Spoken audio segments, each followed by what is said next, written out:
important.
Bonsoir à tous.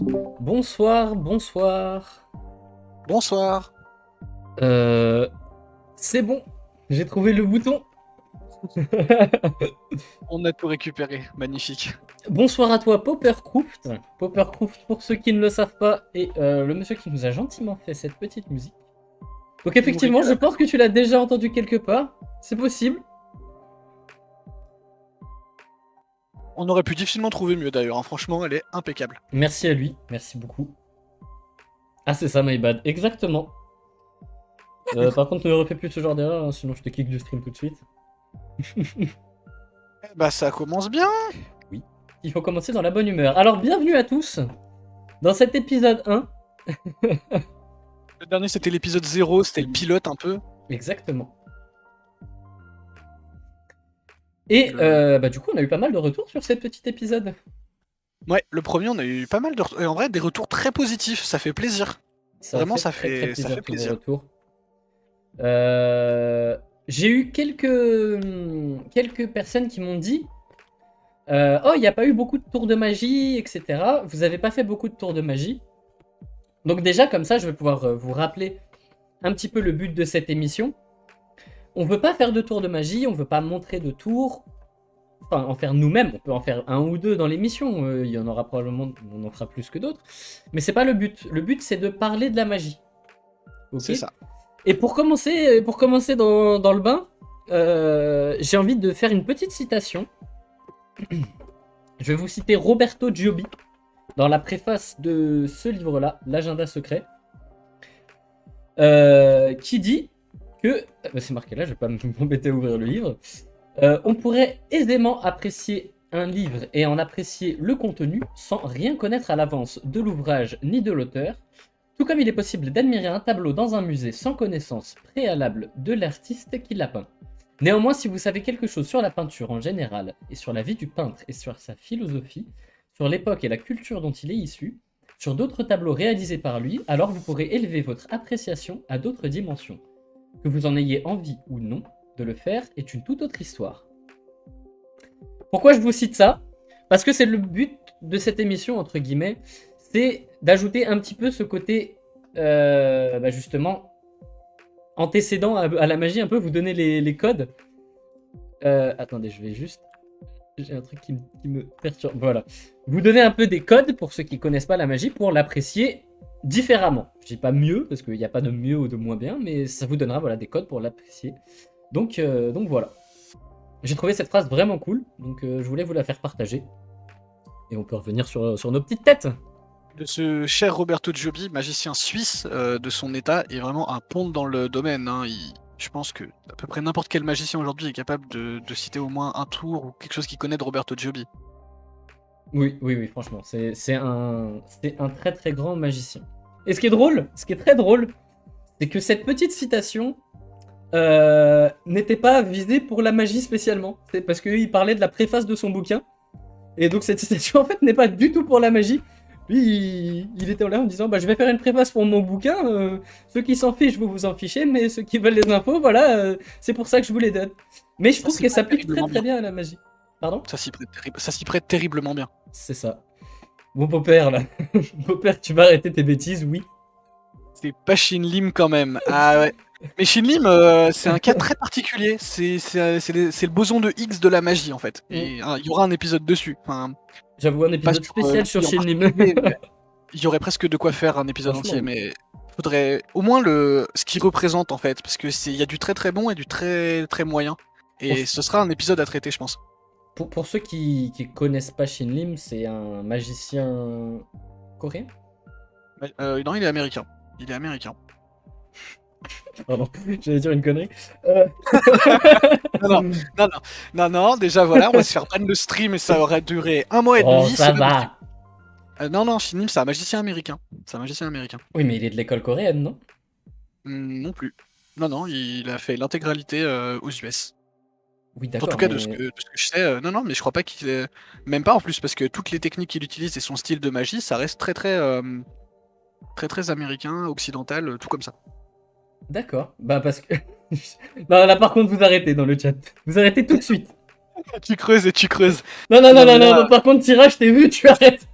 Tirage, je te connais, c'est pas bien. C'est pire que tout. Non, mais pour le coup, vraiment, sans aucune blague, on en avait pourtant parlé plein de fois au club et à chaque fois on disait il fait des techniques de fou, ça ressemble de fou à la magie coréenne, donc voilà, je me suis trompé. Le jour où on traitera de la magie coréenne, on pourra voir ce qui le différencie, parce que la magie coréenne c'est un style à part entier, c'est très poétique, très beaucoup de choses, donc on pourrait y ressembler, mais c'est pas de la magie coréenne. D'accord, et voilà. En fait, c'était tout prévu, hein, on avait prévu cette discussion pour en arriver sur cette conclusion. C'était un setup. Exactement. Bref, Matram. Qu'est-ce qu'on a fait Pendant que Léo cherche sa trame, moi je vais meubler pour vous expliquer ce qu'on va faire aujourd'hui. C'est ça que je cherchais en fait. Nos 2 petites actus magiques, une chacun, comme chaque mois. Donc Léo il va commencer, je pense. Et ensuite moi j'enchaîne, parce que ça fera une transition parfaite pour le thème de l'émission d'aujourd'hui, que c'est vous qui avez choisi, qui est les différents types de magie. Exactement. Et on en développe, on développera ça plus tout à l'heure en détail. Ouais. C'était les bons mots, mais pas dans le bon sens. C'est qu'on arrive là où on va. Donc mais je te laisse lancer. Donc bah écoutez, si vous êtes prêts, on va commencer tout de suite avec la petite actu magique. Alors au début, je savais pas trop quoi vous dire. Ma langue a fourché, oui, ça arrive. Ma chourfe a langué. Alors, hop. Au début, je savais pas trop quoi choisir, et puis je me suis dit que j'allais peut-être vous montrer que le film Dumbledore allait sortir, et puis après je me suis dit que j'allais peut-être chercher une meilleure actu magique, parce que là quand même c'était pas folichon. Je trouvais pas, et je faisais des petits tours sur YouTube, et là j'ai vu un magicien dont je vous avais déjà parlé dans l'émission 1, qui est Chris Ramsey, qui avait sorti une vidéo, et qui a sorti une vidéo sur son émission qui s'appelle Big Trick Energy. Alors, pourquoi je vous parle de ça?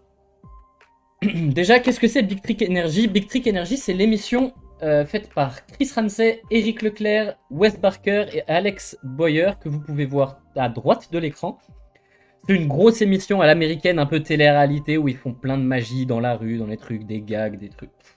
Voilà, c'est une émission globalement assez oubliable, mais il y a un truc de très cool dans cette émission, et c'est les openers. En fait, au début de chaque émission, ils font un gros opener, c'est-à-dire un gros tour pour l'émission. Et le but, c'est qu'à la fin de l'émission, ils expliquent comment ils l'ont fait. Et là, déjà, on peut se dire, oula, expliquer des tours. Bah, vous m'avez dit que c'était pas bien, pourquoi là c'est bien, etc. C'est pour ça qu'on va en parler aujourd'hui, parce que ça permet de lever un peu un petit débat assez sympa. Donc, rentrons dans le vif du sujet. Cette émission, elle a 1 an, mais Monsieur Chris Ramsey, il a sorti là justement, tout de suite, il y a 2 semaines, une émission sur tous les grands openings. Donc je vous conseille cette petite émission, cette petite vidéo de 20 minutes, qui s'appelle Magician Breaks Down His 10 Biggest Illusions, avec un très bel accent anglais, dans laquelle il va montrer, donc je pense qu'il y a 10 épisodes, donc il y a 10 openers, il va montrer les 10 et les 10 explications. Bon, déjà, pourquoi il révèle ses tours? Hein, Guillaume, est-ce que tu peux m'expliquer ça? Pourquoi il révèle ses tours, le monsieur? C'est pas bien, non? Bah, techniquement, c'est pas que c'est pas bien, c'est que si tu révèles le secret d'une illusion à un spectateur, tu le prives, entre guillemets, de son droit de rêver, quelque part. Ça aussi, ça sera une future émission, le secret en magie. Il y a beaucoup de choses à dire. Mais là, c'est que le secret en lui-même est plus intéressant encore que le tour. C'est ça. Alors déjà, je vais vous montrer vite fait une première illusion, et on va développer un peu. But there was garbage placed here, here, and here strategically so that we could walk between it, turn the corner, and you wouldn't see us. And that had to be just right. As you can see, those lumps of Hop, et donc on peut les voir passer là. We move Et around ensuite, here, la voiture va and we all tomber had to funnel in. sur les 3 toilettes. Drops, and that's when we all kind Le of son de YouTube est pas funneled très into this fort. last porta potty. Ouais, le son était un peu And there's léger, a big effectivement. reveal at Là, the je monte end. un peu. Voilà, donc ça, c'est typiquement comment il va montrer, en fait. Comment ils vont montrer ses tours. Déjà, See us hop là, leaving pardon. at the back. On a une bonne suggestion, les sous-titres, ça serait pas mal si ce qu'ils disent est important. Ce qu'ils disent n'est pas important. Je ferai la traduction à chaque fois de s'il y a des choses à dire importantes. Le problème des sous-titres, c'est que c'est des sous-titres en anglais. Malheureusement, je peux pas faire mieux. Parce que les vidéos sont anglaises à la base, c'est YouTube l'éditeur, et il nous propose pas les sous-titres. Ou alors il faudra que... Mais ça va, tout ce qu'on a montré ou à dire aujourd'hui, c'est tout, normalement, tout sera en français, tout est bon. Voilà. Donc du coup, je vous ai montré un petit extrait, et donc comme on disait, le tour est plus l'explication est plus intéressante que le tour. On avait vu ça d'ailleurs la dernière fois dans l'émission, pour ceux qui étaient là, on s'en rappelle normalement. On avait vu une petite vidéo de Daniel Madison qui parle de ce concept-là, qui s'appelle Exposure, donc je vais vous la montrer vite fait. Enfin, je vais vous montrer un petit extrait.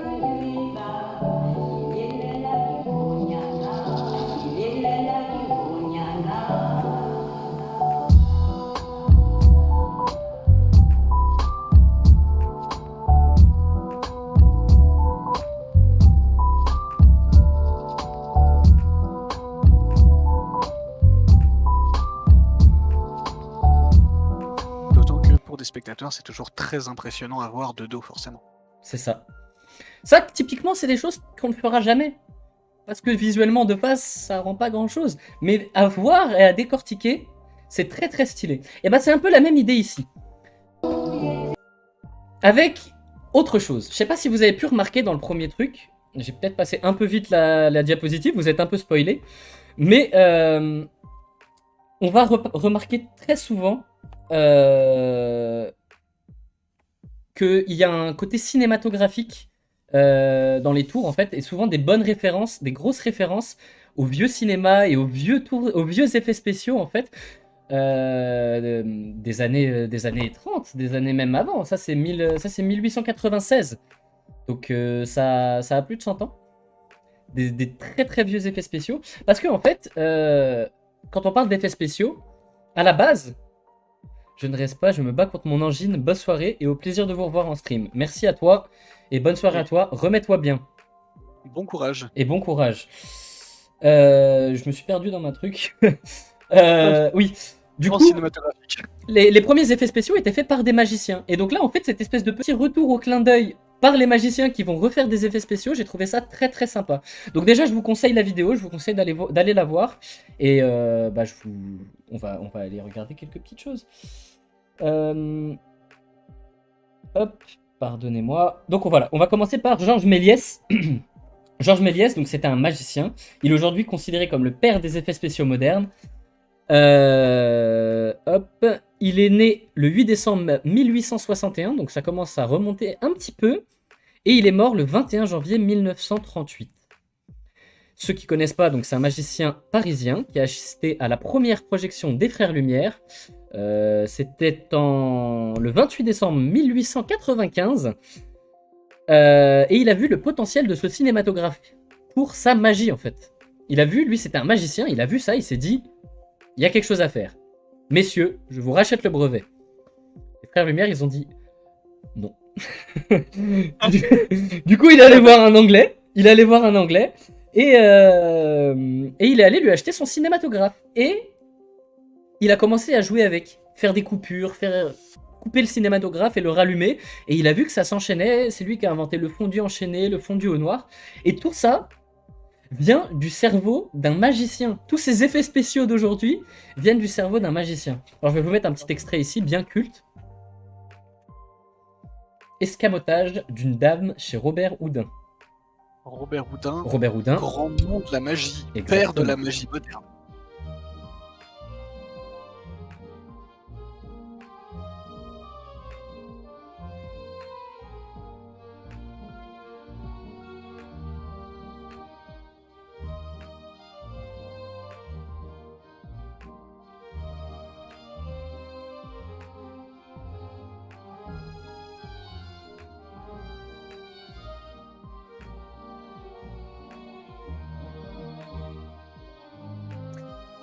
Et là, dans le chat, personne n'est impressionné. Et pourtant, à l'époque, c'était extrêmement impressionnant.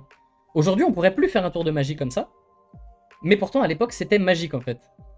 Bref. À l'époque, Maintenant... avec les moyens qu'ils savaient. Ah ben oui, oui, non, clairement. Et c'est vraiment le père du fondu enchaîné. Maintenant, c'est plus un effet... Maintenant, c'est même plus un tour de magie. À l'époque, c'était un tour de magie. Maintenant, c'est juste le premier truc que t'as sur Final Cut quand t'achètes Final Cut. Tu vois. Bref. Et du coup, maintenant, ce qu'on va faire, c'est que je vais vous montrer vraiment deux choses qui sont vraiment... Pour moi, c'est pas possible que ce soit autre chose que des références à des vieux effets spéciaux. Donc comme ça, on va le faire. Ouh, punaise, il y a encore quelque chose qui me titille. La caméra est mal réglée. Voilà, c'est bon. Behind us was a 3,000 pound Derrière nous, il y a un énorme mur. Donc à gauche, c'est ce qu'ont vu les gens au début, et à droite, c'est le making of. Et en fait, ils vont faire tomber un énorme mur, déjà tout équipé, pendant que la caméra tourne. Donc là, la caméra, elle est là où on ne voit plus rien. Elle a fait un premier tour. Hop, le mur tombe. Tout ça dans le but de révéler une salle de dîner en fait pleine, alors qu'à la base la caméra montrait une pièce complètement vide. C'est ça. Et ça permet de faire apparaître 4 tables et des gens en prime directement, ce qui n'est pas possible de faire en amenant tout le monde d'un coup. Ça aurait with été beaucoup everything trop being complexe. Alors que là, populated si on and fait fulfilled. tomber That le mur avec was toutes les tables dessus, such a cool jackpot. idea.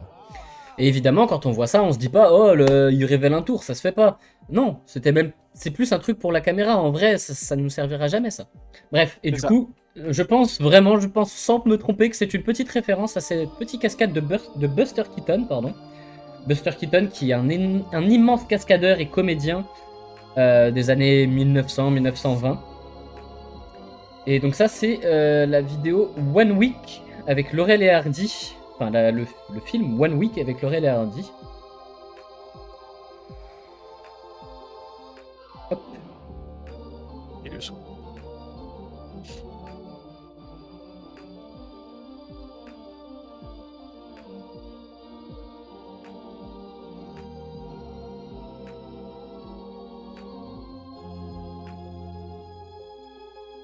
Boum. Voilà, donc on retrouve vraiment l'ambiance du mur qui tombe. Alors que pareil, hein, pour les tables, ils étaient pas obligés de faire ça. Hein, mais pour moi, vraiment, c'était une référence. Je sais pas ce que t'en penses. Je pense que franchement, il y a une référence à mon avis qui est évidente, et deux, surtout, on note quand même qu'à l'époque, ils avaient vraiment des coronesses énormes parce Oui. que la fenêtre, elle est vraiment pas grosse. Oui, non mais lui c'était un malade. Mais maintenant on va passer sur autre chose. On va passer sur Charlie Chaplin.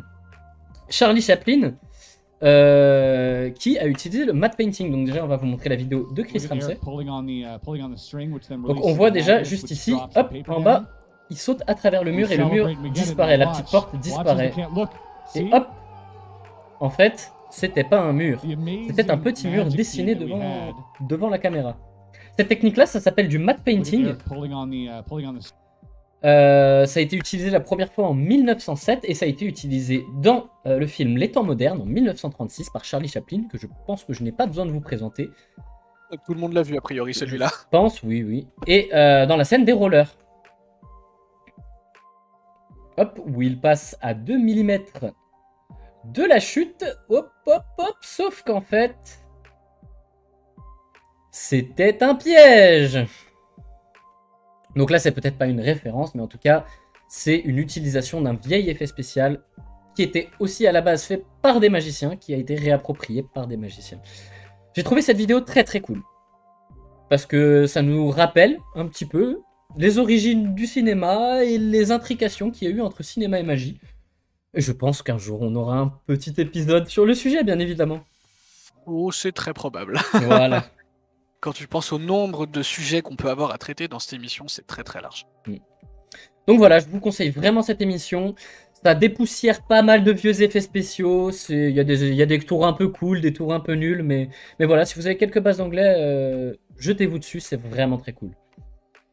Sur ce, j'ai fini ma petite chronique. Monsieur, de quoi allez-vous nous parler aujourd'hui? Eh ben, c'est à nous.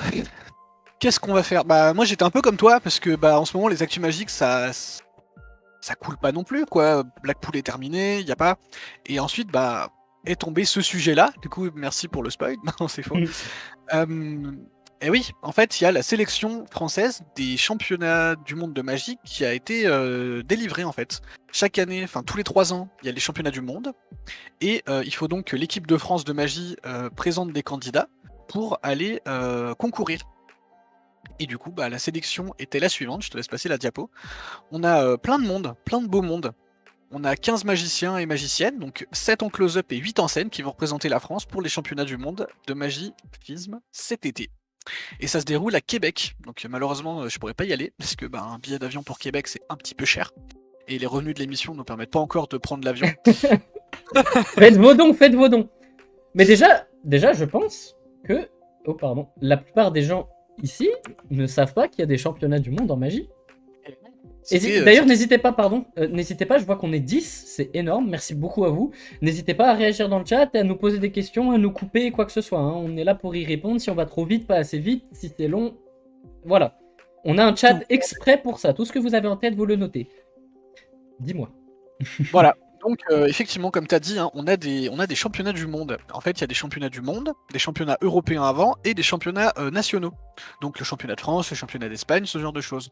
En France, ça fait quelques temps qu'on suit certains des personnes qui sont notées là d'ailleurs. Il y a 4 ans, je crois, où il y avait déjà Sébastien Calbry, Robin Deville, Marc Oby. Erwan, Triton, tout ça c'était des gens qui ont fait les championnats de France il y a quelques temps, il y a 4 ans, quelque chose comme ça. Ensuite, il y a 2 ans, il y avait les championnats d'Europe, juste avant les précédents championnats du monde. Et ensuite arrivent les championnats du monde où on va pouvoir présenter toute cette belle équipe. C'est tous ceux qui ont eu le niveau, parce qu'il faut des notes minimales pour pouvoir se présenter. Et ça se passe en concours nationaux puis internationaux. Donc vous avez les photos de tout le monde sur la diapo qui arrive là. Voilà, pardon. Je l'ai fait sauter 2 fois. C'est pas grave, là il y a tout ce beau monde. Je vais la mettre à côté de moi, comme ça je pourrais avoir la vue aussi. Voilà. Donc vous voyez qu'on a pas mal de petites têtes très sympathiques. Et ils ont chacun leur spécialité. Alors, Donc dans l'ordre, rapidement, on va avoir Sébastien Calbry. À côté de lui, on va avoir Triton. Ensuite, je sais pas où tu veux continuer ici, on a Robin, Robin Deville. À côté de lui, on a Erwan Markiewicz. Suivi de Cédric Faure, avec à côté de lui Olmac et Marcoby. Et si je dis pas de bêtises, tout ça c'était la partie close-up. C'est ça, parce que du coup on a une petite séparation au milieu, on verra après sur celle d'après où j'avais remis d'autres noms pour séparer, mais voilà, on avait la partie close-up, et à droite on a la partie scène, Antioche et Zegora qui sont ici, à côté de Hugues Prota. Quand on redescend d'une ligne, on arrive sur Erwin R, avec à côté de lui Pierre Spiri, Doc 3J. En descendant, on a Léa Kyle, Anaël Meunier et Jade. Pour la manip. Pour la petite sélection. Et donc, effectivement, comme Léo a dit, chacun ont leur spécialité. Donc vous voyez, ici, on a par exemple les champions de close-up. Donc on va avoir de la cartomagie à gauche et de la micromagie à droite. Qu'est-ce que ça veut dire? Ça va être la suite de l'émission. Mais ils ont chacun leur discipline propre. Et sur celle d'après, donc on a les sélectionnés pour la magie de scène, avec de la magie générale principalement, un peu de magie comique, du mentalisme et de la manipulation. L'ensemble des disciplines en fait qu'on peut présenter à la FIS, parce qu'il y a des catégories, l'ensemble des disciplines a été représenté, donc on a vraiment une belle sélection, et je pense qu'il pourrait revenir, il y en a certains qui pourraient vraiment revenir avec des prix, voire des titres. Bon, là ça fait beaucoup d'informations quand même, vous venez d'avoir beaucoup de noms, et en plus beaucoup de catégories, et vous êtes, je pense, complètement perdu si je dis pas de bêtises. Mais ne vous inquiétez pas. Normal. Voilà, ne vous inquiétez pas. Ah pardon, excuse-moi, je t'ai coupé. Et ouais, parce que du coup, tout ce beau monde va s'affronter au championnat pour essayer de prendre les titres des actuels champions du monde, que sont pour l'instant Florian Sainvet, donc un Français, le champion du monde de scène, c'est un Français, et un autre champion, le champion du monde de close-up, lui, qui est américain, et c'est Eric Chien, voilà. Donc ils vont se passer tous sur un concours avec bien des règles très très strictes, hein.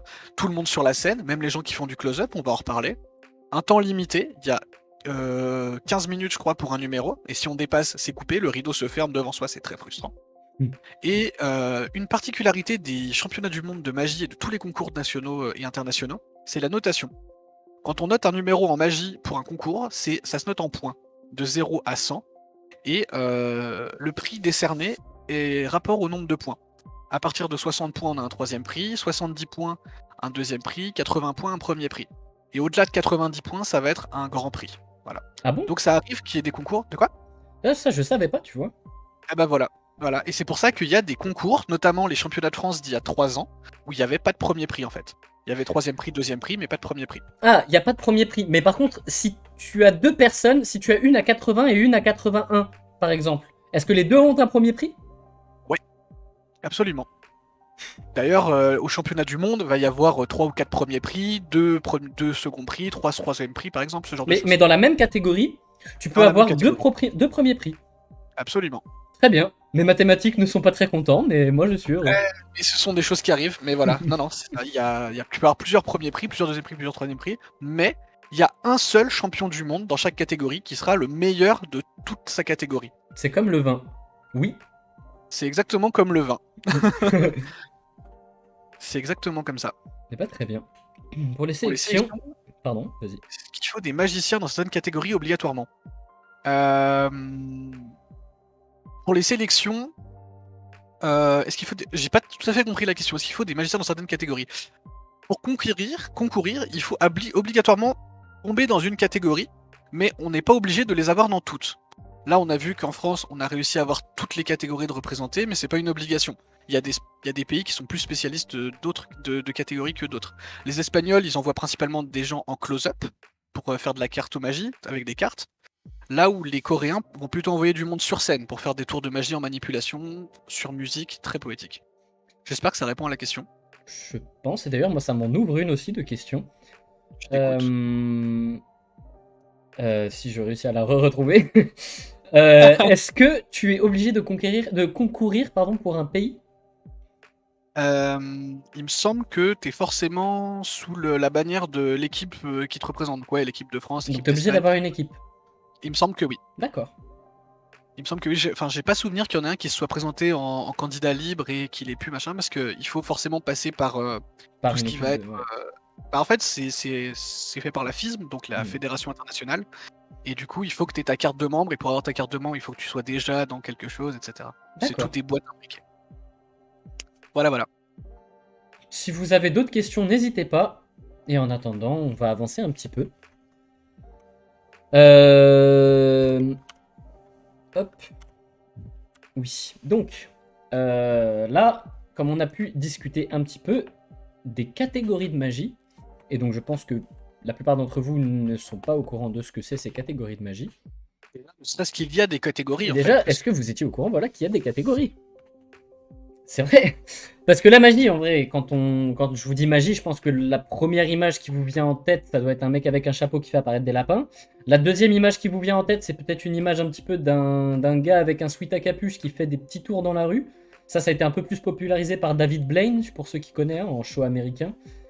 Avec Chris Angel aussi, voilà. Ou alors Bernard Billis dans le cabaret de Patrick Sébastien. Bah non. Alors c'est quoi qui te vient à l'esprit quand on te dit magie? Insaisissable. Ou insaisissable aussi, c'est du close-up. beaucoup. Aussi beaucoup, oui. C'est plus neuf comme vision de la magie, insaisissable. Moi je sais que pour la génération 30-40 ans, on me parle beaucoup des émissions de David Blaine et de Bernard Billis. Beaucoup. Dans ce que je fais, dans le close-up. Hein. Le plus grand cabaret du monde, Bernard a permis vraiment de démocratiser ça. Et on a vu une explosion de la magie de close-up grâce à ça, notamment. Parce qu'avant, c'était quand même très réservé à des petits cercles fermés, à ce genre de choses. Mais en tout cas, c'est beaucoup plus que ces deux choses-là. C'est beaucoup plus que le close-up et... Popper. Vraiment, Popper, tu forces. C'est beaucoup plus que ces deux choses-là. Il y a énormément de choses. Quand on pense par exemple à Irma la voyante, quand on pense à Matt Damon le pickpocket dans Ocean's 12, quand on pense à un tricheur au poker, Georges Méliès, Tesla, tous peuvent être rangés dans la catégorie magicien et ont été rangés dans la catégorie magicien dans leur vie. Ils se sont définis comme magiciens. Pourtant, ça n'a aucun sens. Un pickpocket, un magicien, un inventeur, un cinématographe. Tesla, oui, avec la lumière, l'ampoule, elle a été vendue beaucoup en petits numéros magiques.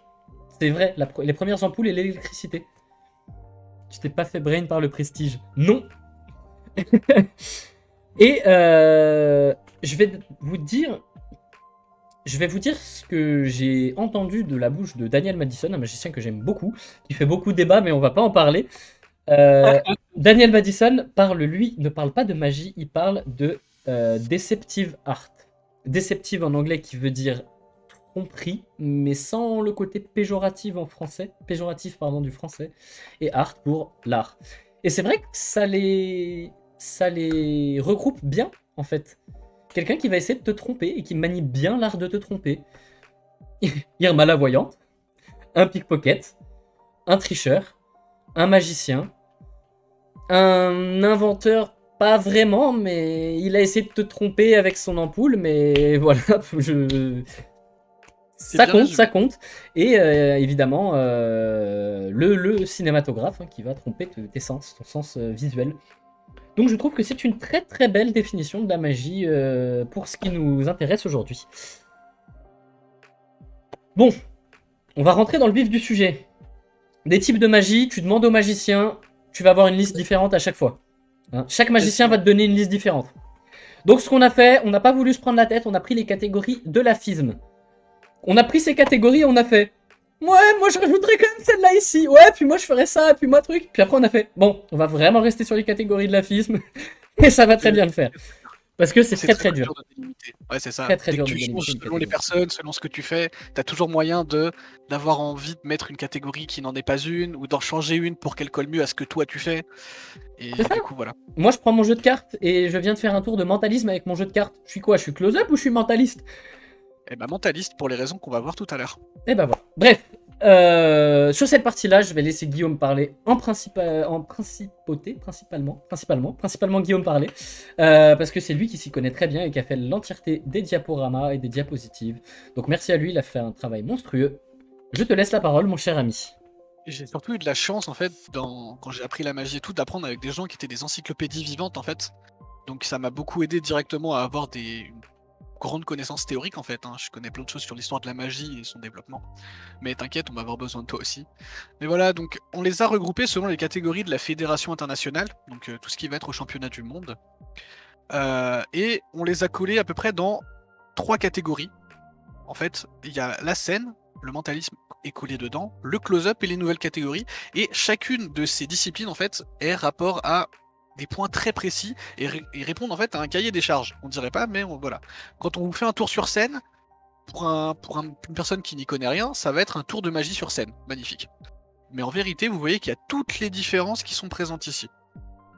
Et il y a des petites différences. Notamment, si on commence pour la magie de scène, je te laisse avancer d'une diapo, voire même 2 en vérité, donc on arrive directement sur la grande illusion. La grande illusion, vous l'avez sans doute déjà vu, c'est un numéro de magie de scène, obligatoirement, qui utilise des gros objets, des fois non visibles par le public, et qui implique souvent plusieurs personnes ou des animaux. Pour les animaux, j'ai pris évidemment les très connus Siegfried and Roy, qui avaient leur show à Vegas à une époque. Et qu'est-ce qui rigole? Qu'est-ce qu'il nous fait? Continue, enchaîne. D'accord, je suis en train de le perdre. Mais ouais, on a Siegfried and Roy qui ont dompté des tigres blancs pendant des années, qui étaient absolument incroyables, vous voyez. Donc on a aussi tout ce qui va être apparition, disparition, la femme coupée en deux. Voilà. Si vous demandez à quelqu'un un tour de magie, il va vous dire la femme coupée en deux. C'est de la grande illusion. Voilà, ça inclut des gros objets. Plusieurs personnes sont, au moins l'assistante et le magicien, sont nécessaires. Voilà. Et pour illustrer ça, passe pas encore la diapo, hein, oui. On a pensé pour Popper. D'accord. Qu'est-ce qu'ils sont en train de nous faire? Je ne comprends pas. Je sais pas, c'est pas grave. Toujours est-il que j'ai mis une petite image sur la droite qui est Buatier de Colta. Joseph Buatier, de son vrai prénom, qui est un illusionniste français, en fait, du 19e et du 20e. Et il est l'inventeur d'un numéro que je trouve fabuleux, qui s'appelle la chaise de Colta, qui elle porte son nom. Et je pense que plutôt que de vous décrire le tour, en fait, il faut vous le montrer, et c'est pour ça qu'il y a la vidéo qui suit. C'est parti.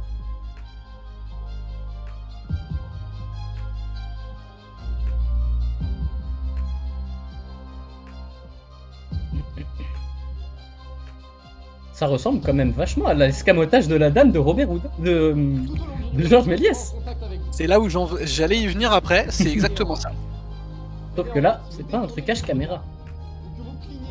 Non, ça c'est pur, tu le vois comme ça quand t'es sur scène, quand t'es à côté. Soyez prêts, car ça va être très, très rapide.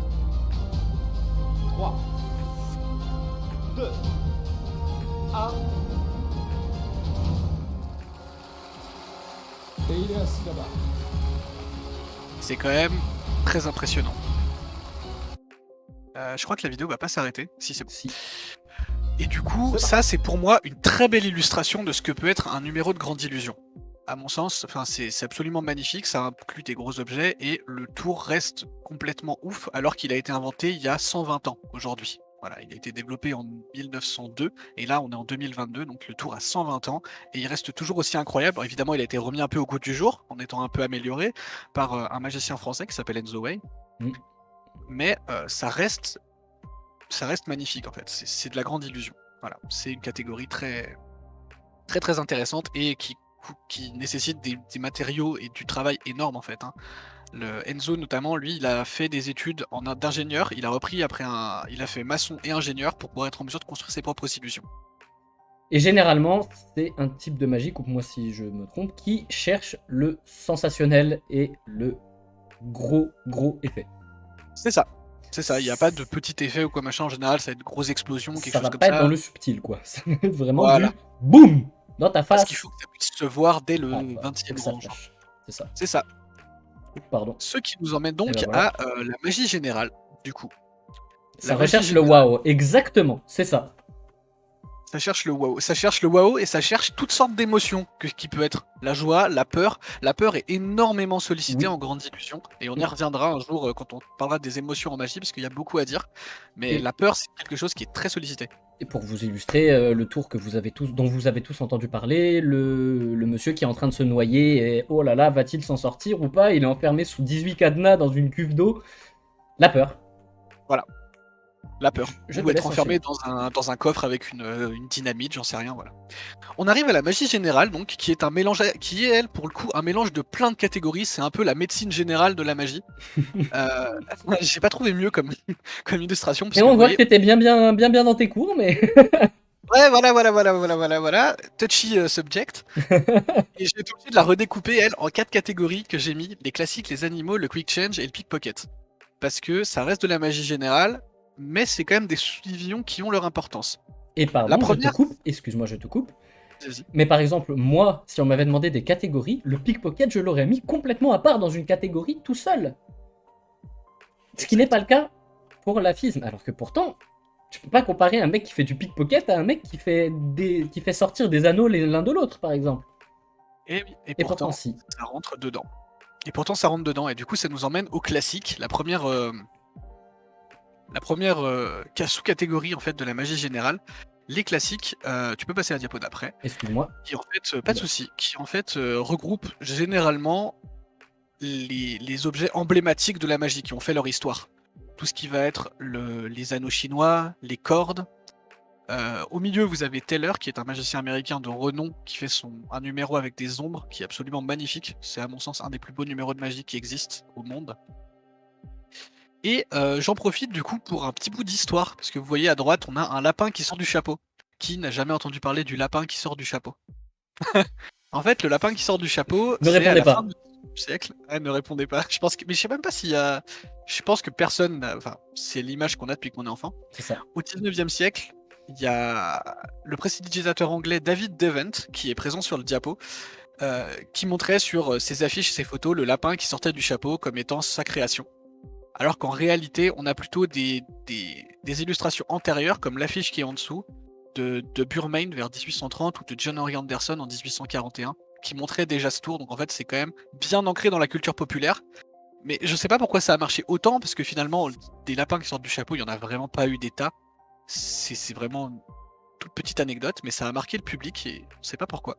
Bah, je pense que ça a beaucoup à voir avec les cartoons. Qui avaient les Bugs Bunny et les trucs comme ça. Et avec beaucoup d'épisodes de Bugs Bunny, le lapin qui fait de la magie, je pense que ça a beaucoup aidé cette vision. C'est possible. Parce En que vrai, Bugs c'est Bunny possible. était une énorme mascotte quand même. Il y a de ça. Bah du coup voilà. Donc Je pense. j'ai pu sourcer ça grâce au CNAC, le Centre National des Arts du Cirque. Donc heureusement qu'ils ont une bonne bibliographie du domaine. Sponsorisé pour par illustrer RK. Et pour- J'aurais pas osé, mais franchement elle est bien. J'aurais pas osé, mais franchement elle est bien. Oui. Pour illustrer ça, du coup, j'ai pris un numéro de corde qui représente bien aussi la magie avec Mac King, qui est un ponte aussi dans son domaine avec des cordes. Je te laisse lancer la vidéo. The center.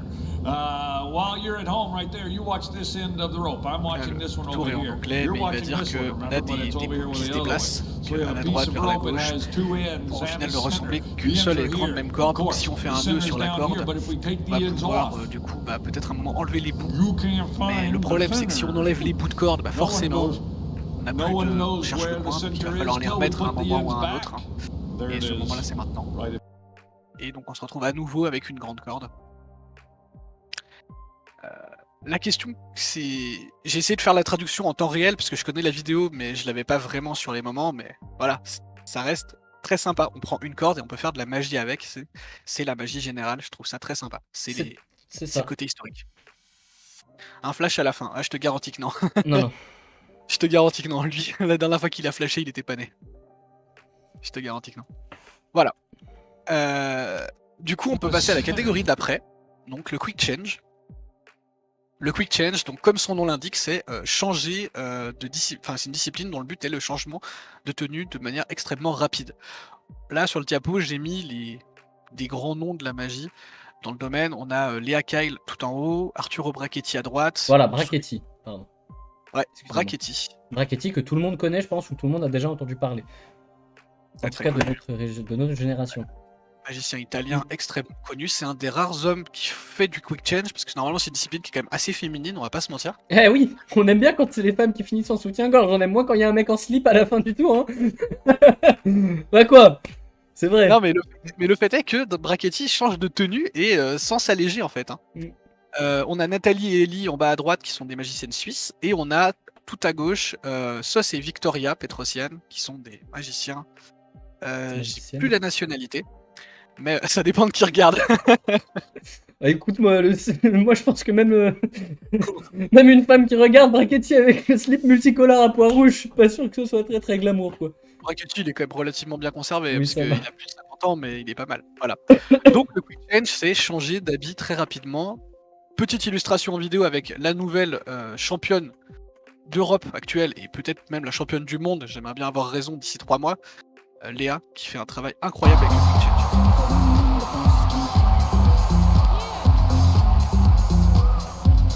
Il y aura un stream où je vous ferai pareil, avec la même démarche. C'est terrifiant.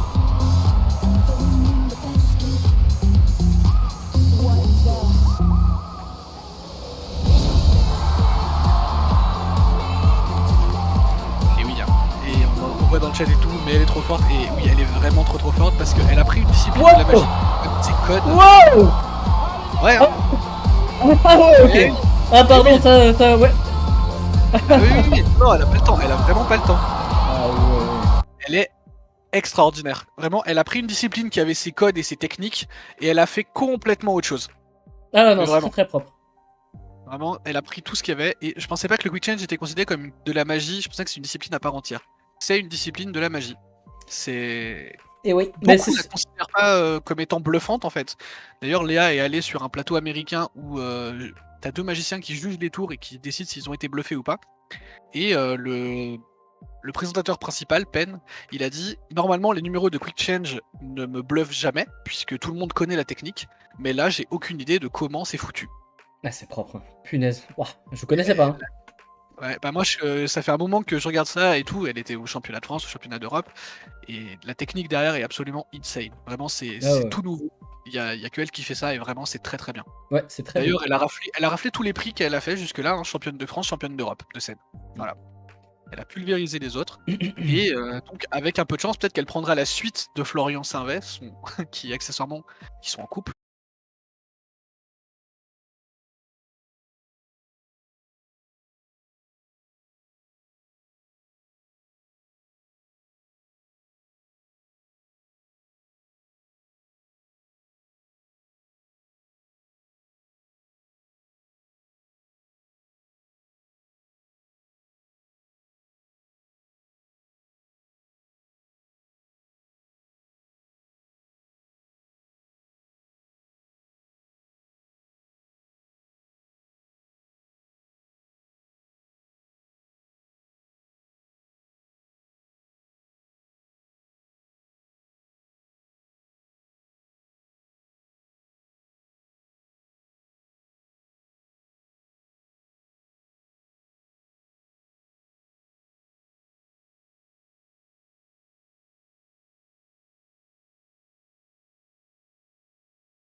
pro comme la dernière fois.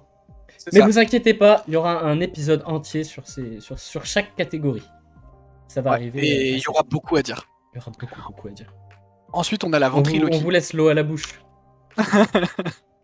La ventriloquie, donc, qui est la discipline qui consiste à donner la parole à des objets ou à des êtres vivants. Et oui, j'ai bien dit êtres vivants, parce qu'en fait, il n'y a pas que les marionnettes. À gauche et à droite, vous avez Jeff Panaclock et Capucine, qui sont assez connus dans le domaine. Mais au milieu, vous avez Marc Métral, qui est un ventriloque qui officie depuis 30 ans, et qui lui fait parler son chien, que vous voyez, enfin, sa chienne pour être exact. Et le numéro est absolument incroyable, on voit le chien qui ouvre la bouche et qui parle en fait. Mm. C'est extraordinaire. Et comment elle s'appelle la fille à côté de Capucine? Pardon. C'est la blague qu'on fait à chaque fois à un D'accord. ventriloque. D'accord. Pas mal. Bref. Mais non, sa peluche c'est Elliot, le dragon. Voilà.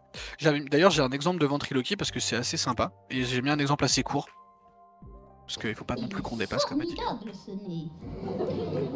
T'arrives à sniffer la drogue dans les valises aussi? Allez, Elliot, on fait un petit bisou de rien du tout, puis c'est fini là.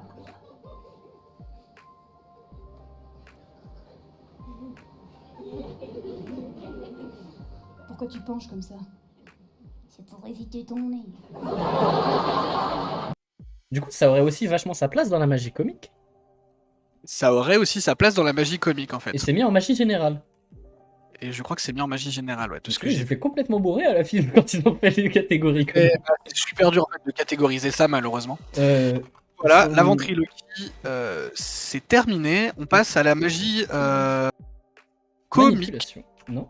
Ouais, j'ai oublié la magie comique en fait. Ah bah Mais bravo. la magie comique, c'est la branche de la magie. Ah si, je l'ai mis après, je l'ai mis après. Ah, ok. je l'ai mis après. Ok. On passe donc à la manip.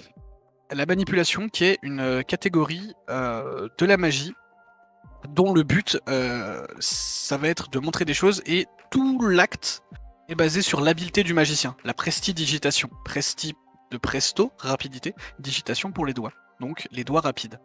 Là ici on a quelques exemples de gauche à droite. Galaneo qui est un portugais. Un porte-égo. Pardon. On a un espagnol en dessous, j'ai oublié, j'ai mangé son nom. Norbert Ferré, un français. Nestorato en dessous et Florian Sainvet également. Les trois de droite, c'est tous des français. On a Florian Sainvet, donc que vous reconnaissez peut-être, qui est champion du monde actuellement. Nestorato, qui est le premier à avoir donné fait utiliser des cartes de couleur. Et Norbert Ferré, un grand de la magie qui lui parle 7 ou 8 langues, je crois. Et il présente ses numéros dans 6 langues différentes, c'est extraordinaire. Et pour illustrer donc la manip, j'en ai trouvé deux qui vont bien vous montrer l'habileté du magicien. Ah, lui, il est à la salle. Sainvet, il fait un peu mal à la tête quand tu le vois faire ça.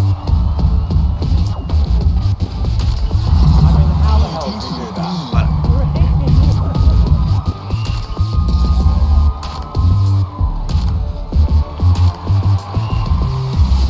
Et là, t'es content, tu sais pas trop comment il a fait, mais c'est absolument magnifique. Ça demande des heures et des heures et des heures et des heures d'entraînement pour être au point. Donc ça, c'était pour par exemple des disques. Et il y a évidemment de la manipulation aussi avec des cartes, comme j'ai mis après. Ouais, Avec, pardon, mais Le français expert de la discipline, Nestorato, avec son numéro qui a été primé un nombre incalculable de fois. Vous voyez, on fait apparaître des cartes un peu de n'importe où.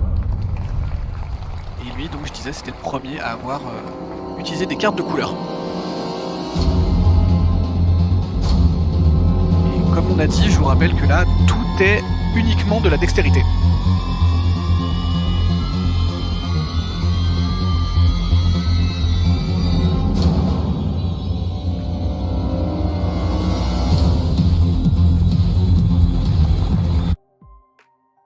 Voilà. Son numéro est absolument incroyable. On pourrait le regarder en entier tellement qu'il est sympa, mais malheureusement le temps tourne. Mais voilà, c'est très spécifique. Il y a très peu de magiciens qui s'y risquent parce que ça demande un travail qui est juste énorme. Mais il y a moyen de rendre aussi de très très belles choses dans cette discipline. C'est ça. Et un petit inside ce soir, rien que pour vous. Oh, voilà. C'est ça la magie. Les fameuses cartes, Les fameuses cartes de la bouche, ça vient de là. Ça aussi, c'est hyper connu et ça vient de cette discipline. Ça, mais on pourrait le rapprocher de la discipline qui suit, la magie comique, qui est donc le but, c'est de faire rire le public. Elle peut piocher dans toutes les catégories qu'on a données, mais le but principal, c'est de faire rire le public. Voilà, il y a pas d'autre, elle n'a pas d'autre but précis. Donc on reconnaît évidemment pour ceux qui ont un peu de connaissances dans le domaine, Hugues Prota avec les bouteilles, où il va Alors. faire apparaître des bouteilles à la suite, à la suite, à la suite. Ce numéro-là, vraiment, je vous le conseille. Ceux qui n'ont jamais vu ce numéro, allez-y, c'est trop drôle, vraiment. C'est hyper marrant. On a aussi Eric Antoine qui est très connu, Antioche Ezegora pour l'équipe de France actuelle. Donc voilà, tout ça c'est de la magie comique. Ils piochent dans toutes les branches de la magie et ils réussissent à créer donc des effets qui vous font marrer, normalement. Normalement, sinon c'est pas bien réussi. On a fini la magie de scène et donc pour faire la transition avec elle, on va prendre le mentalisme, qui est une discipline qui fascine énormément, puisqu'on on a tous déjà entendu parler d'un mentaliste. Donc là on a plein de gens. On peut les faire de gauche à droite rapidement. On a des Français, donc on a Victor Vincent tout à gauche, qui est le mentaliste français à la moustache. Au-dessus de lui, on a James Randi et Banachek, qui sont deux mentalistes américains qui ont lutté toute leur vie contre tout ce qui va être les faux médiums, etc. Incroyable. À droite de ces deux personnages, on a donc Tony Corinda, un des pères du mentalisme, qui a écrit une encyclopédie, une bible de 600 pages de mentalisme. Ça s'appelle Le mentalisme en 13 leçons, qui a notamment servi à créer la série The Mentalist avec Simon Baker, que tout le monde a déjà vu, je pense. Le blond À là, côté qui de résout lui. les enquêtes policières. C'est ça. Et malheureusement, c'est pas comme ça que ça marche dans la vraie vie. À côté de lui, donc, on a Clément Fraise. Le bouquin existe à l'achat, bien sûr. Mais dans des boutiques spécialisées pour magiciens, il existe, ouais, absolument. Et il apprend à faire toutes sortes de choses en magie.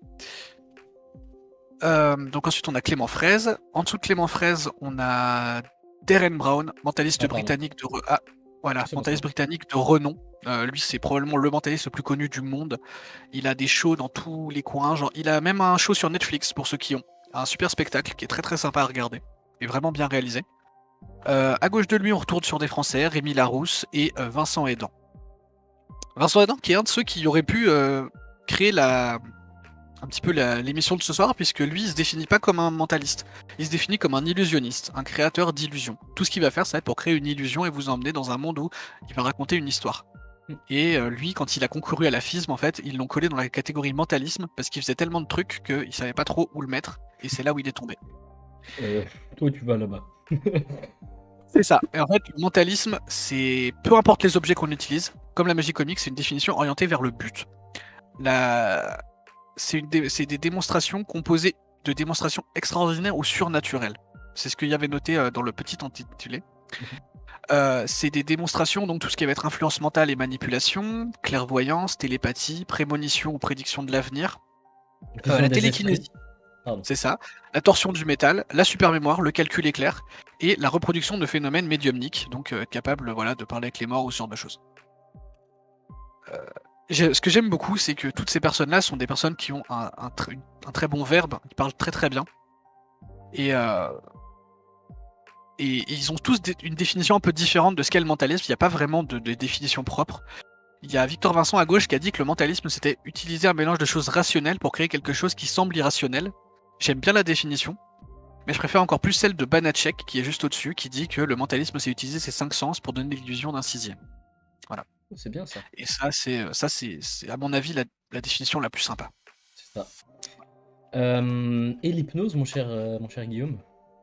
L'hypnose, c'est pas vraiment une discipline de la magie. Elle est par exemple souvent mise avec le mentalisme, mais c'est pas une discipline magique, l'hypnose. D'accord. C'est l'hypnose, on est à mi-chemin entre la scène, la science et plein d'autres choses, et pas mal de pseudosciences. Mais l'hypnose, c'est encore autre chose. Elle n'est pas considérée comme de la magie. Enchaînons. On arrive au close-up. Le close-up, donc, qui est des petits numéros pensés pour être performés sur des petits groupes de gens. Ça, c'est ce dont nous, on est experts, en fait. En gros, c'est la magie juste sous le nez qui agace les gens. C'est ça. La personne qui fait ça, elle peut être debout ou assise à une table, pratiquer loin de tout support. Généralement, il n'y a pas besoin de beaucoup d'accessoires. C'est ça. Voilà, ou de très très peu. Un jeu de cartes, des pièces, ce genre de choses.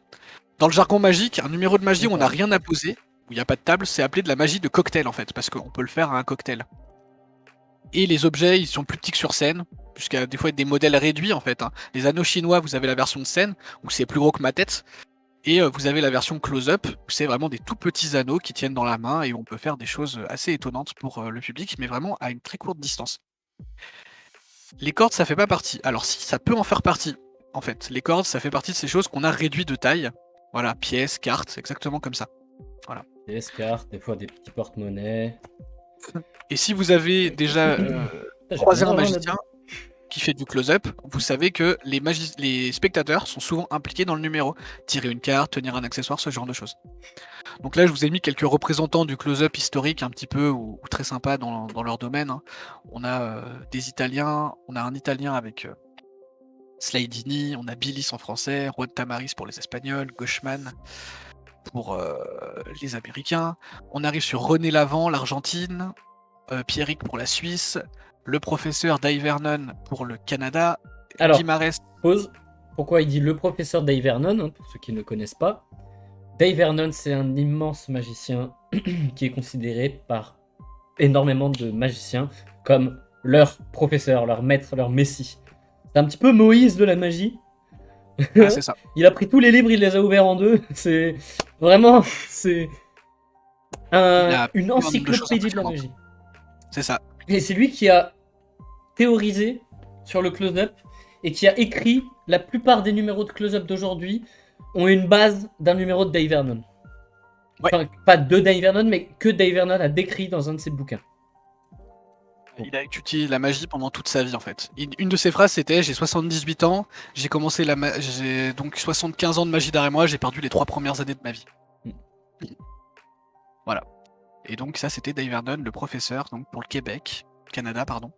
À côté de lui on a donc Elder Guimarães pour le Portugal, Takumi pour le Japon, et en dessous Dynamo pour l'Angleterre. Donc vous voyez que tous les pays peuvent être représentés en fait. Chacun a sa philosophie et sa façon de faire. Et en close-up, on ne définit que très peu de catégories. Voilà, on en a fait très très simple. La première, c'est la cartomagie. Cartomagie, et non pas cartomancie, c'est pas la même chose. Hein. La cartomagie, c'est l'expertise de notre cher Léo. C'est uniquement avec des cartes. Voilà. Donc là, j'ai mis quelques noms et quelques illustrations. Voilà. Notamment en bas, vous pouvez voir Eric Chien, qui est l'actuel champion du monde, avec un numéro qui s'appelle le Ribbon Act. Eric Chien, ou Chien, vous écrivez Eric Chien et vous regardez son numéro. Vous faites ça ce soir après l'émission, c'est une merveille. S'il y en a une seule à regarder, c'est celui-là. D'ailleurs, vous allez avoir un merveille extrait de après. construction. Et pour illustrer la cartomagie, j'ai pris un petit truc de mon magicien préféré, Elder Guimarães. Je te laisse le mettre. Où il va faire quelques manipulations de cartes en fait pour un peu bluffer les spectateurs. Elder Guimarães qu'on avait vu dans la première émission. Absolument. We tend to believe we are all the same. We are not. We are judged by our birthplace, skin color, sexual orientation, and other preconceptions and lies some people created. In the middle of this deception, we still seek the truth. But the truth is subjective. Truth is not a simple rule that defines right or wrong. It is more complicated. Sometimes, to find it, we need to bend the rules. Voilà. Or break them.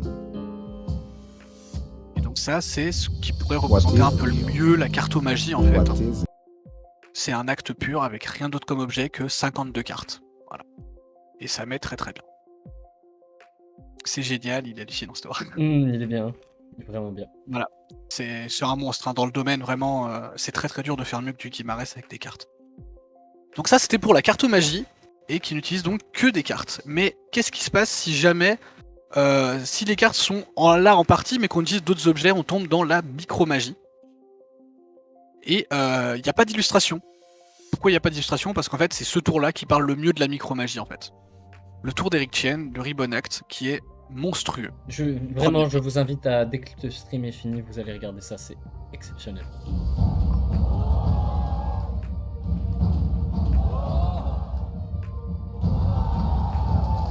Et on voit qu'il n'y a pas que des cartes. Voilà.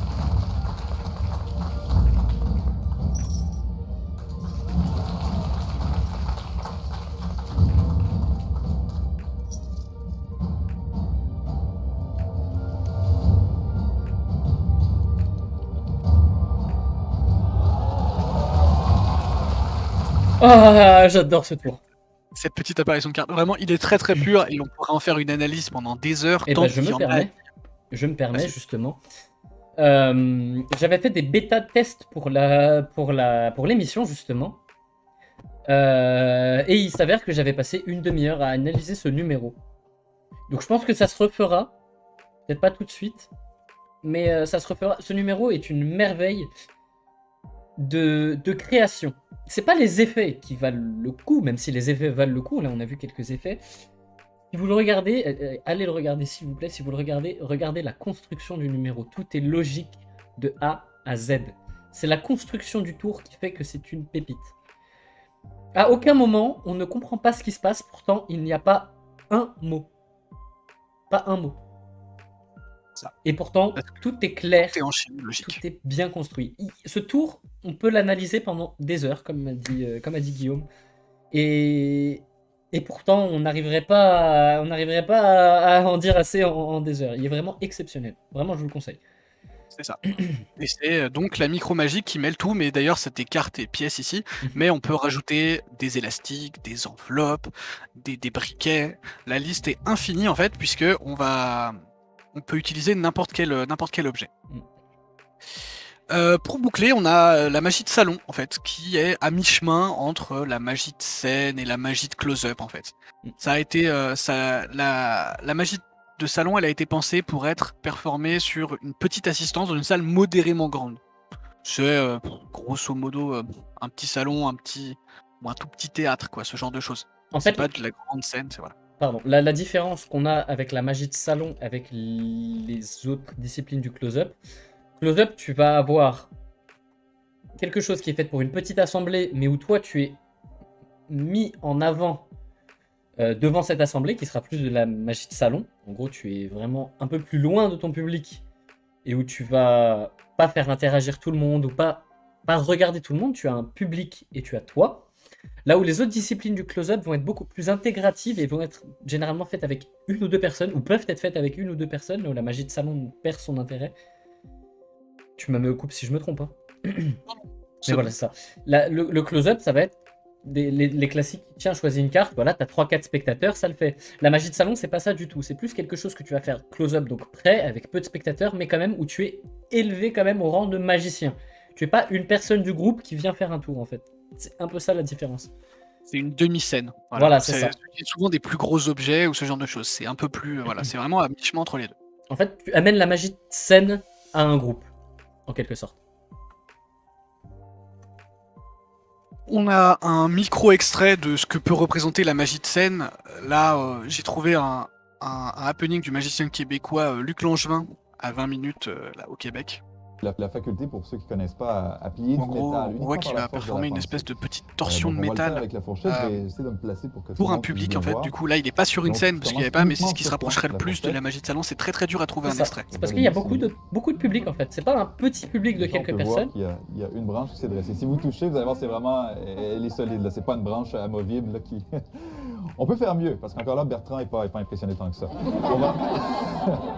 On veut le faire avec la fourchette au complet. Je vais simplement la frotter ici, si vous regardez le bout du manche.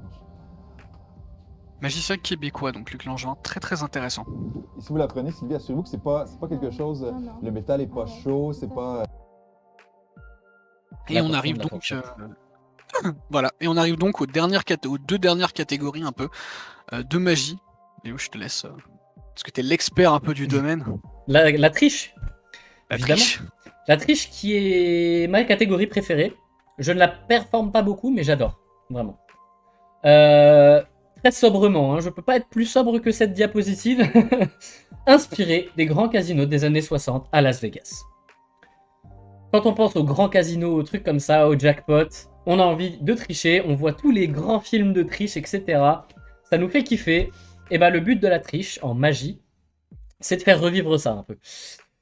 Bon, si vous ne voyez pas trop de quoi je veux vous parler quand je vous parle de grands films de casino, de triche, etc., je vais vous montrer un extrait d'un très bon film qui est le film Casino de Martin Scorsese, avec une petite scène de triche dedans, bien sympathique. Donc on va commencer comme ça. Comme ces pecnos là, qui n'ont jamais entendu parler de Nicky ou des boss de chez nous. C'est les bananes comme eux qui donnent le plus de mal. Même quand on les a chopés, ils reviennent en douce avec des barbes, des perruques, des faux nez. C'est trop du cul, on les repère à leur façon de miser. Regardez celui-là. Il joue les jetons lavande à 500 l'unité, mais il n'y a qu'un pépin. Il devine juste à tous les coups. S'il n'avait pas les yeux plus gros que le ventre, il aurait été plus dur à repérer. Mais ils finissent tous par devenir trop gourmands.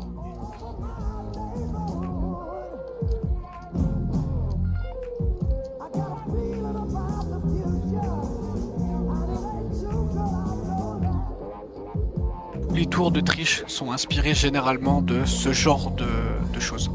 C'est ça. Vous voyez que le croupier était faiblard, mais il n'était pas de mèche. Le problème, c'est qu'il protégeait pas sa main. Il soulevait sa carte retournée beaucoup trop haut.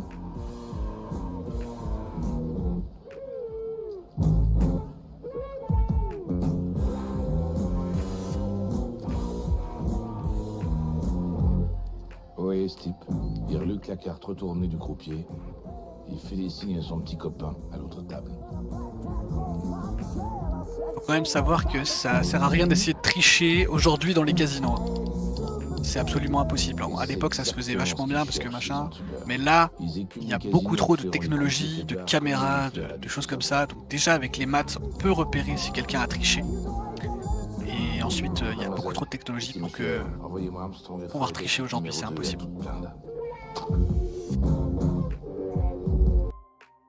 Voilà, c'était la petite scène où il chope le tricheur, parce que lui, c'est le boss du casino.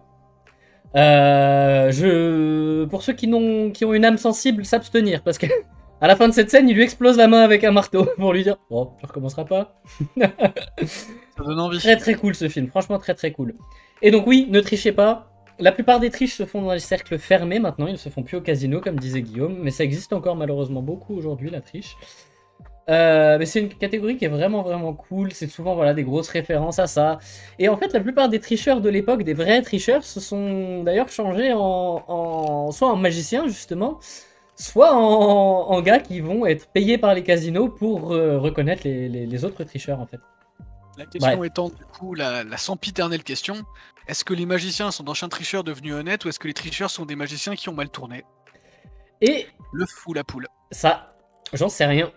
C'est pas moi de répondre, mais voilà. En tout cas, ça c'était pour le petit extrait de film que j'aime beaucoup, et je vais vous montrer quand même ce que ça donne en mode magie. En mode magie, ça donne quelque chose comme ça.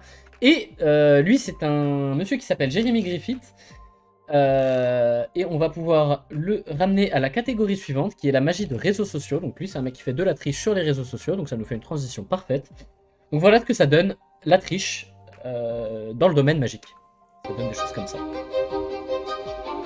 C'est très récent aussi comme discipline. La magie des réseaux sociaux, c'est pas à la FISM, c'est pas dans les concours parce que ça demande un angle de caméra particulier, ça demande un setup. Voilà.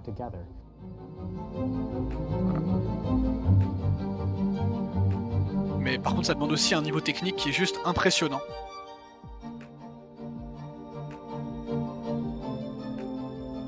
Cet effet, je l'avais bossé, je l'avais trouvé tout seul, il était vraiment exceptionnel. C'est très beau à faire, et surtout ça, c'est du caviar pour magicien. On adore regarder. On adore, c'est trop beau. Voilà, et du coup, ça conclut plutôt pas mal ce panorama finalement des différents types de magie. Je pense qu'on a fait le tour. Oui, je pense qu'on a fait un bon tour. On a réussi à traiter l'intégralité de tous les types de magie qui existent. Plus ou moins, hein, parce que bon, évidemment, il y aura toujours des petites niches ou des trucs comme ça, mais tout ce qui peut exister va tomber dans ces catégories-là, donc franchement, c'est... Voilà. Oh, c'était déjà pas mal. Bon les gars, c'est votre moment. On vous laisse poser vos questions, là, on est là pour vous y répondre. Si vous avez même d'ailleurs des réflexions ou quoi que ce soit, c'est le moment. C'est ça, question, objection, remarque critique. Après, voilà, comme disait Guillaume, il y aura toujours des petits rigolos qui vont être entre 2 ou 3 catégories. Et on ne saura pas trop où les placer, mais c'est aussi ça qui est beau. C'est aussi ça qui est difficile. Tu viens de regarder Eric Chien, il y a des trucs incompréhensibles. C'est trop bien ce numéro, il est magnifique. Magnifique. Bref. Donc voilà. Je pense que ces catégories-là sont évidemment pas parfaites, mais je pense qu'elles permettent d'y voir déjà quand même beaucoup mieux dans le monde magique, quand on n'a pas l'œil dedans, je pense que déjà là, on vous a fait un bon tour. Vous devez être capable de placer à peu près chaque magicien que vous avez dû voir dans votre vie. Et la prochaine fois que vous verrez un magicien performer, bah du coup vous allez pouvoir vous demander qu'est-ce qu'il est en train de faire, est-ce que ça colle dans une catégorie, Essayez un peu de comme le dans une galerie d'art, on différencie le pointillisme, du cubisme, de l'impressionnisme et ce genre de choses. Essayez de trouver dans quelle catégorie ça faisait partie. Ça peut être un bon exercice. Merci, super intéressant. Ah, ça fait plaisir. Oui, merci pour vos retours en tout cas. Du coup, comme à la fin de chaque émission, je pense, on va peut-être quand même vous montrer également une petite création de notre cru, du coup. Ah oui, le petit tour du jour. Voyons. Le petit tour du mois, en fait. Pour Le petit essayer tour de- du mois, oui. Ça. Alors, Pour c'est essayer- ici. Oula Oh oh Ah, c'est du- Ah, il y a eu un sacré cadrage là. Il y a eu un petit cadrage qui a été un peu problématique. Attends, donc attends. malheureusement, moi, j'ai qu'une cam, donc il va falloir que je la descende. Manu Militari. Bienvenue sur mon tapis. Je sais pas si ça Oh, va se quel voir. enfer. C'est pas idéal là, ce Ouais. que je vois. Behind the scenes. Non, mais je vous jure, c'est un enfer. Le coup de la baguette. Non, non. Alors, je vois que le visuel est vraiment pas idéal. Je m'attendais un peu mieux pour être honnête. Je vais essayer quelque chose, une espèce de stratégie sombre à base d'une deuxième caméra. Allez. Hop. Normalement, c'est pas des trucs qui se font en live et on était censé avoir ça de près avant, mais j'avais pas mis en magasin. Du coup, on va faire ça comme ça. Hop, je vais essayer de changer de cam et on va voir si ça fonctionne. Ça, vous allez pouvoir avoir le tour du mois en HD.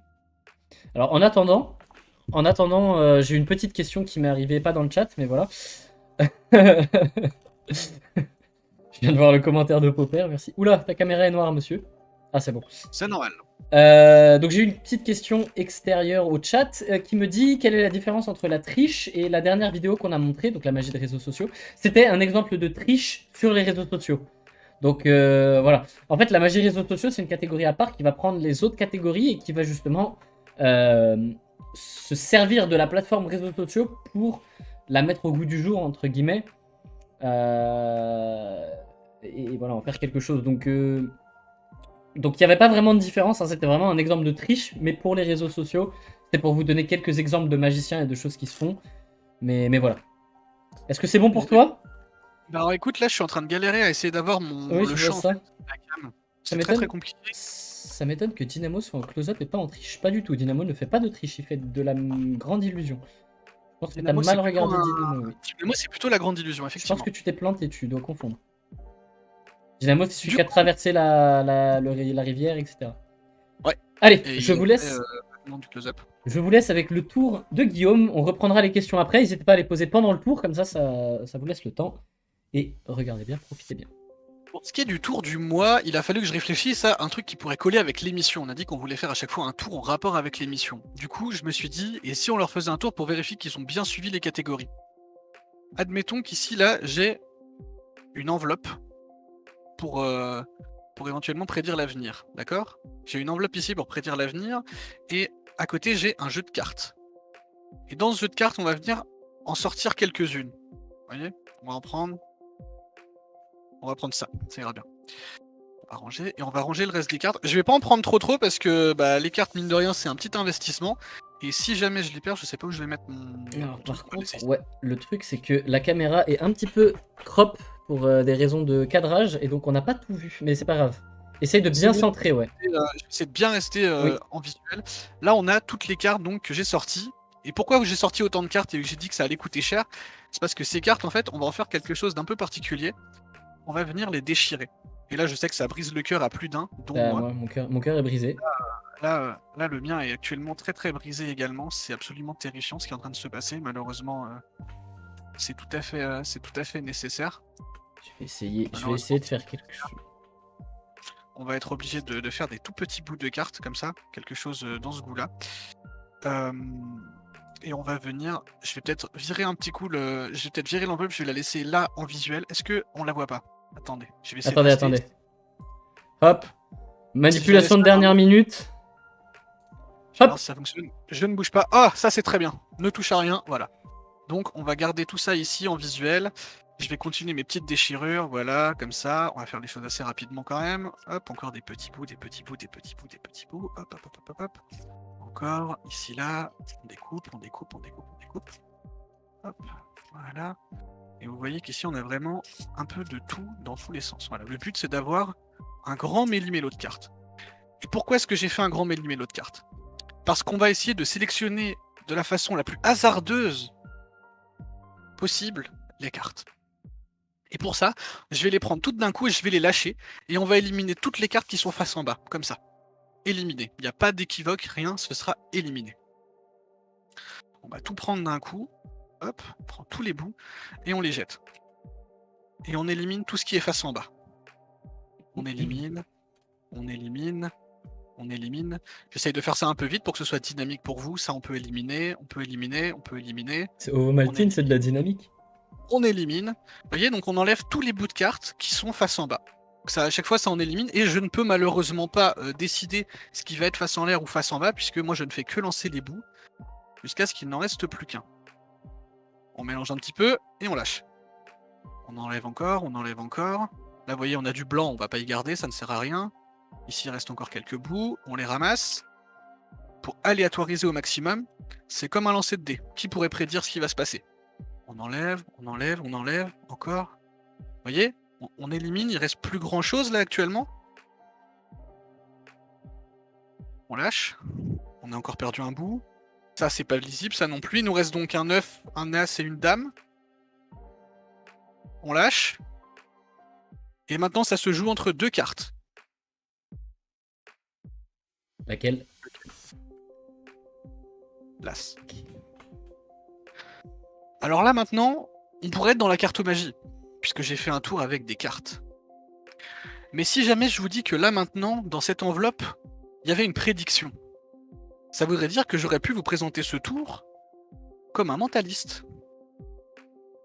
Mais moi, vous le savez, je suis pas un mentaliste, moi je suis un illusionniste. Ce que je préfère par-dessus tout, c'est créer des illusions. Et c'est pour ça qu'en fait, cette carte, elle est un peu particulière. Puisque le petit bout qui va avec match parfaitement le coin. Tadam! Et du coup, ça c'est, je pense, ma petite carte et mon petit coin qui va avec sont ce qu'on pourrait qualifier d'un petit miracle de la magie de close-up. Et là, j'aurais bien aimé pouvoir vous donner l'enveloppe, mais malheureusement, je ne peux pas. Mais c'est important, hein, bien sûr, de vérifier, j'ai pas remontré, mais très proche de la caméra, que les petits bouts matchent dans un sens et dans l'autre, évidemment. Merci à vous.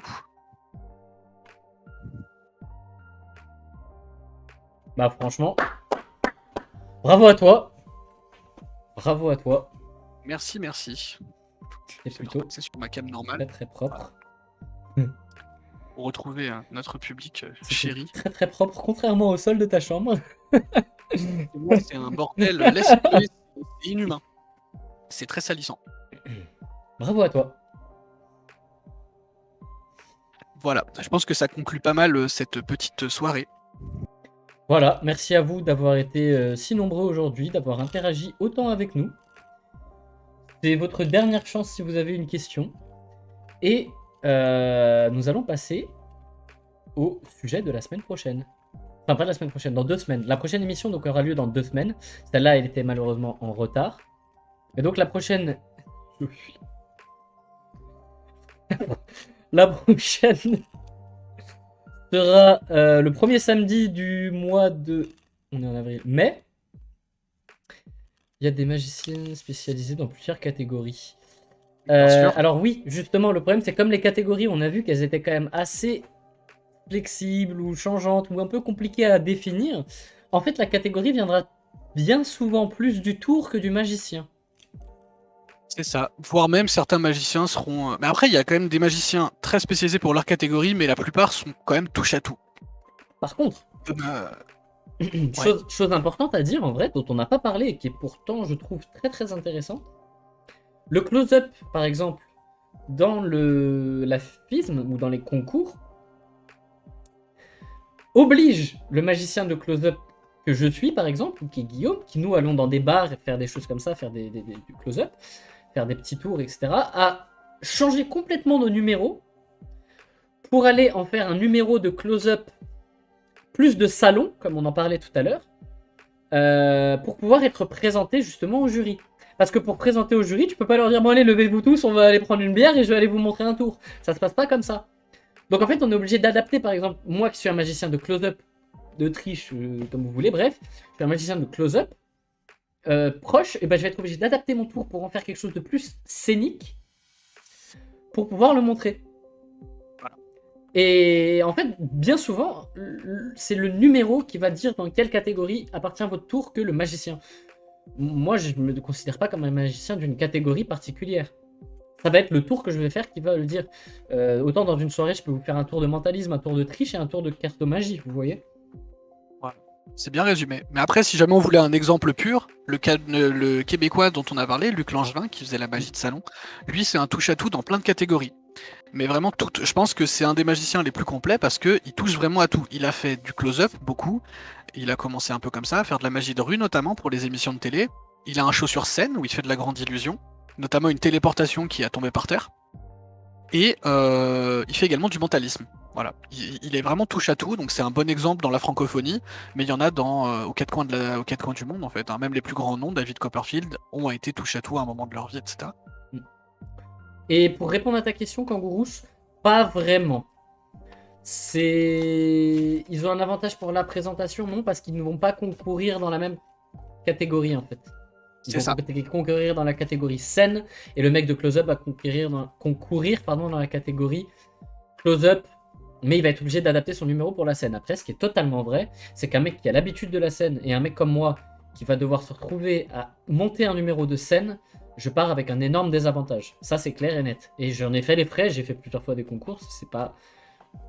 Et sur la fluidité, mal ça passé, peut jouer. mais ça s'est pas bien passé. Mais ça peut jouer à des niveaux assez relativement faibles, entre guillemets, un concours régional ou national. Quand on arrive à des niveaux européens ou internationaux, très clairement, il n'y a plus de différence. Un magicien de close-up ou un magicien de scène, ça fait plus aucune différence. Là, tous les gens dont on a parlé, notamment ne serait-ce que pour l'équipe de France, hein, on prend des Robin de Ville ou ce genre de choses. Ils sont sur scène comme ils seraient en close-up, puisqu'ils ont leur petite table, quelqu'un à qui faire le tour, et la caméra qui va reprendre. Donc ce sera pas la même ambiance, mais c'est une autre présentation de scène. Mais il n'y a plus vraiment la fluidité à rendre en compte. Mais c'est vraiment très différent, et ça c'est vraiment très frustrant je trouve avec le close-up. C'est très frustrant. Le close-up et le close-up que tu peux présenter dans des concours et au jury est vraiment différent. Et parce que toi, tu parles de concours nationaux, etc. Je peux pas balancer parce que c'est un mec que j'adore. Marc Obi. Marc Obi, c'est un magicien super. Et je le connaissais je le connais depuis très longtemps maintenant, bien 5 ans. Je le connais pas personnellement beaucoup. Hein. J'ai juste fait j'ai fait plusieurs après-midi avec lui ou quoi. On était posés, il faisait des tours, c'était impressionnant. Il bluffe tout le monde, le mec est hyper fort. Et bah son premier numéro de scène, j'étais là, c'était dans un concours, c'était éclaté par terre. C'était vraiment nul. Pas parce que son numéro était nul, mais parce que c'était pas fait pour ça. Il a fait monter 4 personnes, voire 5 sur la scène. Il les a mis autour d'une table. Et il a commencé à leur faire des tours comme il aurait fait une bière, mais toi t'étais dans le public, t'étais là, oh putain, qu'est-ce qu'il est en train de se passer, qu'est-ce qu'il est en train de faire? Et ça a perdu tout le monde, le jury a reconnu son potentiel en plus, ça c'est impressionnant. Le public a pas reconnu son potentiel du tout, hein. Le public il était pas là, hein. Il a pas kiffé. Le jury a reconnu son potentiel, il lui a pas donné la première place, il lui a pas donné un bon classement, mais il lui a dit, ça se voit que vous êtes très très fort, ça se voit que ce que vous faites très très bien. Mais vraiment, il va falloir que vous montiez votre numéro. Et le mec, du coup, il est allé à l'équipe de France de magie. Et l'équipe de France de magie lui ont fait « Bon, ce que tu fais, c'est très bien, mais il va falloir faire comme ça maintenant. » Malheureusement, voilà, il est obligé de changer ce qu'il fait pour pouvoir rentrer dans ses cahiers des charges un petit peu, tu vois. C'est ça qui est assez... C'est ça. Voilà. Bon, on va s'arrêter là-dessus. Je disais la semaine prochaine, dans 2 semaines, pardon, du coup, premier samedi du mois de mai, la prochaine émission qui sera, elle, entièrement sur le sujet de la triche. On va bien le développer, on va parler de l'histoire des casinos, de l'histoire de la triche, des tricheurs, il va y avoir des manipulations, il va y avoir des vidéos, ça va être sympathique. On étendra peut-être un peu sur les cartes et voilà. J'espère que ça vous hype. Si vous trouvez ça vraiment claqué, vous nous dites, et comme ça... change avant. Comme ça, on change avant, mais voilà, moi ça me... Juste avant les examens, bon timing. Ah mais oui. Mais ça c'est une très très bonne stratégie ça. Et vous inquiétez pas, Guillaume va pouvoir travailler. C'est moi qui m'en occupe, celle-là. Ouais, les vacances. Je te jure. Là, Guillaume a fourni un travail énorme pour cette émission aujourd'hui, donc vraiment, je le remercie. Un pur plaisir. Je remercie Guillaume, je vous remercie vous d'être quand même vraiment nombreux. On a fait une émission à 10 spectateurs constants avec un pic à 14-15 et avec une moyenne de 40, quelque chose comme ça. Je vais regarder un peu plus en détail après. Donc c'est énorme pour un deuxième épisode, c'est vraiment super cool. Merci pour le soutien, merci aux noms que je revois de la première émission. Merci à ceux qui sont nouveaux sur celle-là, ça fait vraiment plaisir. Et je vous souhaite une bonne soirée. Je remercie évidemment Popper pour la musique qui tourne depuis tout à l'heure en boucle. Vraiment sympa. Et une bonne soirée à tous, un bon week-end de Pâques. Profitez bien. Et à la prochaine. À la prochaine.